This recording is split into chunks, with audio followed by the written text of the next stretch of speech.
Good communications is of the utmost importance to a well-run organization. This video is about how to improve organizational communications. Organizations are as complex as anything in nature, and there are libraries of books about communications. So for clarity and brevity, I'm going to talk about an aspect organizations share with fractals, self-similarity, and discuss communications in that light. Think of self-similarity as a generating seed that works the same at a variety of sizes, creating similar structures throughout the organization. I'm going to assert that fractal rules apply to us and our organizations, and suggest that by seeking out and adopting productive, self-similar processes, we will improve our organization. One such example is each of us producing a weekly outline. Let's begin by talking about documentation. Documentation is the written record of our communications. It's a corporate memory. In a technology-oriented organization such as IRIS, it's everyone's responsibility to read and produce documentation. An outline is a distilled form of documentation useful for organizing, evolving, and expressing thoughts. Most of us learned how to outline in 4th grade, and for those who did not, it's not too late to learn. An outline consists of a list of ideas, objects, or tasks that describe or are related to the outline title. More detailed subjects or aspects are listed on indented lines underneath the line they flesh out. Subordinate lines can have their own set of indented lines, providing yet more detail, and so on until the outline attains the resolution and scope needed for its particular purpose. This recursive aspect of building an outline is what makes the process self-similar.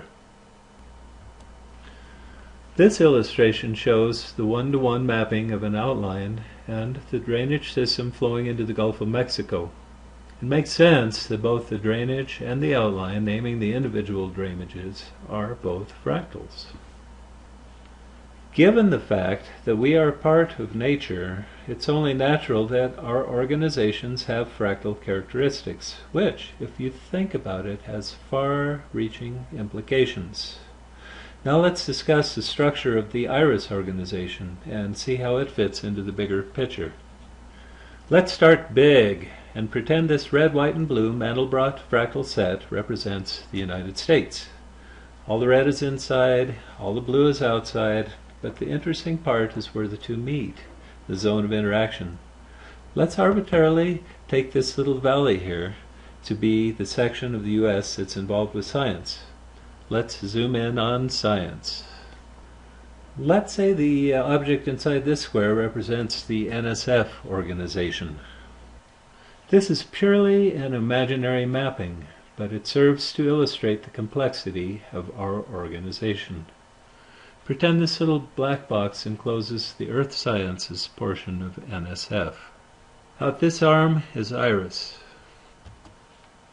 And as we zoom into the IRIS organization, we realize it is made up of many sub-organizations, and those sub-organizations are composed of teams, and those teams are made up of people. It's a complex structure in a complex world. The value of self-similar processes is they allow us to understand and feel comfortable in what would otherwise be a completely chaotic environment. So let's arbitrarily label the different divisions of IRIS. Here you can see headquarters, the US array, GSN, the university members, ENO, DMC, Pascal, etc. The point of this isn't to prove there's a one-to-one mapping between this particular complex fractal representation and the IRIS organization, but to illustrate that IRIS, by its very nature, is fractal-like. So what's an example of a self-similar process in operation in IRIS? Well, managing people and/or being managed by someone, treating each other with respect, communicating with one another. So let's talk about inter-IRIS communications. I won't have to remind you that communications are important, that they can make us or break us as an organization. We all need good and timely information to do our jobs well. Receiving and sending emails, exchanging and requesting information is a substantial portion of my work. And I have to confess, sometimes I imagine my email queries are little sailboats set out seeking answers, traveling through perilous internet, fraught with spam and other hazards. Many of my messages get lost at sea. I picture Charybdis, the destructive whirlpool, pulling them under. But no, it's more likely they get blown off course, because people just get too busy, or they don't have an answer, or they forget, or they don't feel like it's important to reply. Whatever the reason, it hurts the organization in a couple of ways. One, it wastes time. Projects can get delayed months because of missed messages. And two, it makes some feel their efforts are unimportant or unappreciated. For a while I thought I was the only one getting the silent treatment, but no, surveying the participants when I first discussed this showed that at least 90% have the same complaint. It's everywhere, and we've all done it. We need to recognize it's unacceptable because it's unproductive and hurtful to the organization. The question is, what can we do about it? I propose we work at implementing a method of self-similar, organization-wide reporting designed to minimize dropped communications. Here's one suggestion. Get in the weekly habit of informing your managers, those you manage, and your associates about what you're doing and what you're planning on doing. We can call this the golden rule of communications. How often, in what format, and to what detail can be tailored, experimented with to find out what works best. Email is a perfect medium for distribution. Presently, I'm considering how to best resurrect the weekly engineering outline I produced for 4 years. I've found it useful. Apart from keeping others updated, it kept me from forgetting things as well. Distributing the reports up, down, and sideways is efficient. One report works for all, and I think that updating it weekly is a nice compromise between spending too much time on reports and not communicating enough.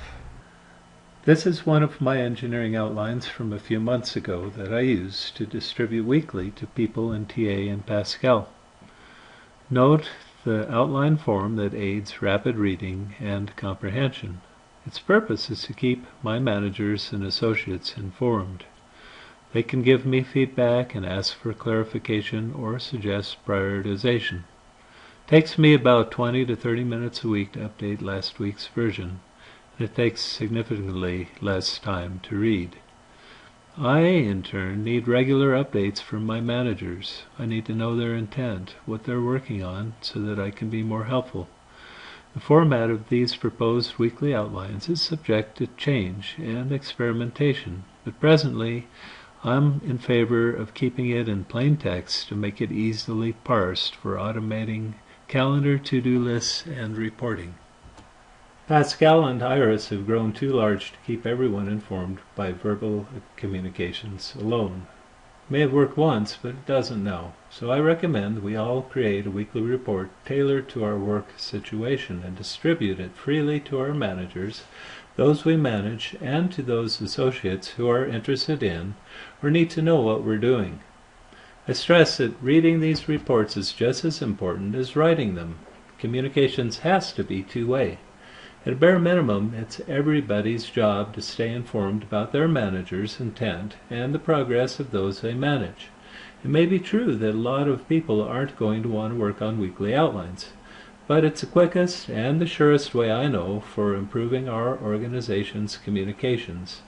And at half an hour a week, it's a bargain.